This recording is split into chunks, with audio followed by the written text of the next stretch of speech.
ni kusalimu na kukaribisha kwenye kipindi hiki, mahali ambapo tunajifunza mafundisho ya msingi ya kanisa la Waadventista wa Sabato, jinsi gani Waadventista wa Sabato wanavyokubali na kuamini mafundisho ya Biblia na jinsi gani wanaiamini na kuyaweka matendoni.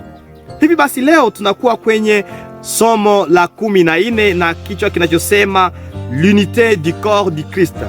L'unité du corps du Christ, tunaweza kusema kwa Kiswahili umoja wa mwili wa Kristo. Umoja katika mwili wa Kristo. Kwenye kile kitabu kinachoitwa Doctrine Fondamentale ama Verset Doctrine Croyance Fondamentale ya kanisa la Waadventista wa Sabato, hiyo ya 14 kunakuwa maneno ya Kifaransa ambayo tunaweza kuinukuu kwa maneno haya. Inakuja ikisema l'Église est un corps composé de nombreux membres issus de toute nation, de toute ethnie et de toute langue et de tout peuple. À Christ, nous sommes une nouvelle création. Les distinctions des races, des cultures et des instructions, des nationalités, des différences des niveaux sociaux ou de sexe ne doivent pas être une cause de division parmi nous. Nous sommes tous égaux en Christ, qui, par son esprit, nous a réunis dans une même communion avec lui et entre nous.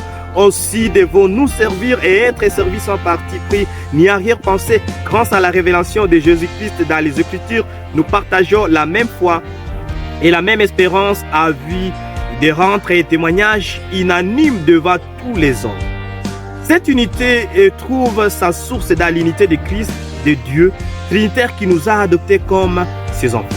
Katika somo la leo tutaona role ama umuhimu wa Roho Mtakatifu na wa Yesu Kristo katika umoja wa waumini, na pili tutazungumzia unité des sentiments, de pensée, d'action et de foi, umoja wa hisia, wa mawazo, wa matendo na wa imani. Tutaona pia kitu cha tatu ambayo itakuwa l'unité dans la diversité, umoja katika sijui mgawanyiko ama tofauti. Ndiyo ine tutajifunza l'importance de l'unité de l'église, umuhimu wa umoja wa kanisa, na tano tutajifunza étape vers l'unité, tunafanya nini ili tufikie huo umoja. Bila kuponda muda, rafiki yangu, kama ulikuwa subscribe na kulike na utaishare kwa watu wengine. Jambo la kwanza, le rôle du Saint-Esprit et de Christ dans l'unité des croyants. Umuhimu, okay?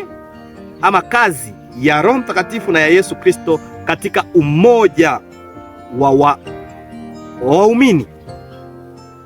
Swali ambalo watu wengi wanajiuliza, je, hakika waumini wanaweza kuishi umoja kama Roho Mtakatifu hayuko ndani mwao? Jibu linapatikana kwenye 1 Corinthiens 12:13 ambayo inasema nous avons tous en fait été baptisés dans un seul esprit pour former un seul corps. Et dans 1 Corinthiens 12:4-7 inasema il y a diversité de dons, mais le même esprit opère tout à tout. Nikisema pasipo Roho Mtakatifu hatuwezi kufikia umoja, kwa sababu tuna vipawa vingi sana, lakini mpeaji wa hivyo vipawa ni Roho Mtakatifu. Yeye ndiye anaweza kufanya waumini wawe katika umoja. Pasipo Roho Mtakatifu hapana umoja wowote. Hivi basi, rafiki yangu, kwa lile swali, jua kwamba Roho Mtakatifu ndiye anaweza kufanya umoja uonekane katika kanisa. Kwa yule ambaye anaweza kujiuliza, je, waumini wanaweza kufikia umoja pasipo kumpokea Yesu Kristo kuwa Bwana mkombozi wao? Nitawajibu kupitia maandiko matakatifu. Yohana 17:23. Moi, Christ en eux, et toi en moi, afin qu'ils soient parfaitement et que le monde connaisse que tu m'as envoyé et que tu les as aimés comme tu m'as aimé. Na Yohana 15:5. Yesu anaonyesha kwamba pasipo yeye hatuwezi kuwa wamoja. Hivi basi anaombea waumini wote wawe katika umoja. Mtu ambaye amempokea Yesu Kristo ndiye anaweza kuwa katika umoja na mtu mwingine. Hivi kanisa ambalo linaitwa kuwa katika umoja ni lazima kwanza wapokee Roho Mtakatifu, wapokee Yesu Kristo ambaye anakuwa na uwezo wa kufanya waumini wawe wamoja. Tuzungumzie kwanza umoja katika hisia, katika mawazo, katika matendo, katika imani. Unicité de sentiments, de pensée, d'action et de foi. Tunaweza kujiuliza ni vitu gani ambavyo tunaweza kuwa katika umoja, kwa sababu Yesu anatuita kuwa katika umoja. Je, tutapaka mafuta mamojelelea ili tuonyeshe kwamba sisi tumekuwa waumini, sisi ni washiriki, ni waumini, tumemkubali Yesu Kristo? Tutakuwa tunapaka mafuta mamojelelea ili kuonyesha kwamba tumepokea Yesu Kristo sisi sote? Ni lazima tuwe katika umoja katika mawazo, katika sentiment, mawazo na action na imani yetu. Warumi 15:5 inasema que le Dieu de la persévérance et de la consolation vous donne d'avoir le même sentiment les uns envers les autres selon Jésus-Christ. Et d'ailleurs Corinthiens 1:10 nasema, je vous exhorte frères par le nom de notre Seigneur Jésus-Christ à tenir tous un même langage et à ne point avoir de division parmi vous, mais à être parfaitement unis dans un même esprit et dans un même sentiment. Mahali pengine nasema tuwe na hisia moja, mawazo mamojelelea na imani moja na matendo mamojelea, kwa sababu tumepokea Yesu Kristo.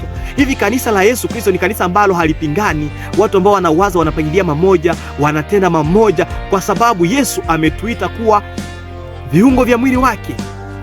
Hakuna mtu ambaye yeye pekee ndiye kanisa la Yesu, lakini wakati mwingine anakuwa na kipawa kyake, mwingine kipawa kyake. Hivi vipawa vinatufanya tuwe viungo vya mwili wa Yesu Kristo. Unaweza kujiuliza swali nyingine ambalo linatuzungumzia kuhusu unicité dans la diversité, ama tunakuwa wamoja katika kuwaza tofauti. Sio kwamba kwa sababu sote ni Wakristo na tumemwamini Yesu Kristo kitafanya tuwe tukipaka mafuta mojelelea. Sio kwamba kitafanya tuvae sijui mila yetu ifate kuwa mojelelea. Nous sommes unis dans la diversité. Sisi tunaungana tu, tuko wamoja katika Yesu Kristo, lakini tunakuwa tofauti. Ndio, tunakuwa tofauti. L'unité des croyants dont parle la Bible ne signifie pas l'uniformité. Okay? Sawasawa na jinsi mwili unakuwa na viungo vingi, kila kiungo kina kazi, kina tofauti na kingine, lakini vinapokuwa pamoja ni vile ndivyo vinafanya sasa mwili wa Yesu Kristo. Sawasawa na hivyo, sisi pia tuko tofauti, lakini tunapoishi pamoja, tunapokuja pamoja kwa Yesu, ni pale ndipo umoja unaweza kuonekana. Le succès de l'église ne dépend pas du fait que tous les membres soient identiques et fassent la même chose, mais plutôt de ce que chacun réalise la tâche que Dieu lui a enseignée. Kuwa pamoja sio kwamba sote tutakuwa waimbaji kanisani. No. Kutakuwa mwimbaji, kutakuwa nabii, kutakuwa mwalimu, kutakuwa hivi na hivi, na sote tunavifanya kwa ajili ya utukufu wa Mungu na kwa ajili ya kazi yake, pour le perfectionnement de l'église. Na pale ndipo tutakuwa tumefanya umoja wa hakika. Jambo ya ine, l'importance de l'unité de l'église. Je, hakika umoja wa kanisa una maana? Okay? Ndio. Jambo la kwanza, jua kwamba umoja unapatia kanisa nguvu. Unafanya kanisa uwe na nguvu. Pasipo umoja, hakika kanisa halitakuwa na nguvu. Jambo la pili, l'unité révèle la réalité du royaume de Dieu. Inaonyesha uhalisi wa ufalme wa Mungu. Na la tatu, unaonyesha nguvu ya kanisa. Nasema umoja, l'unité rend efficace les efforts de l'église. OK? Deuxièmement, l'unité révèle la réalité du royaume de Dieu. Et troisièmement, l'unité montre la force de l'église. L'unité apporte alors la force, alors que la division, soit la désunion, apporte la faiblesse, soit la fragilité.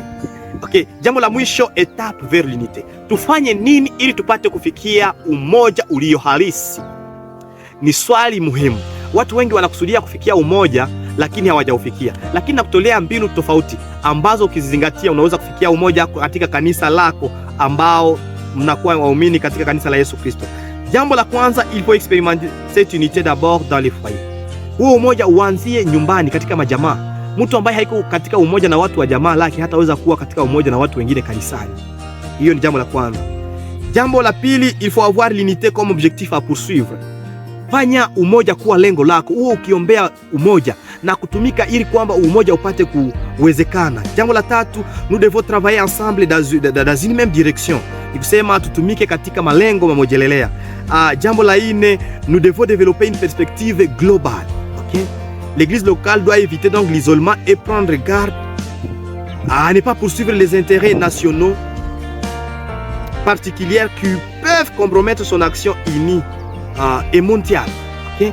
Jambo la kufata ni kwamba il faut éviter les attitudes qui sont de nature à diviser l'église. Mambo ambayo inataka sema huyu ni Mrwanda, huyu Mkongo, huyu usijua kabila nani. No, hiyo tuyaache. Tuangalie kwamba Yesu anatuita kwa ajili ya kuwa katika umoja.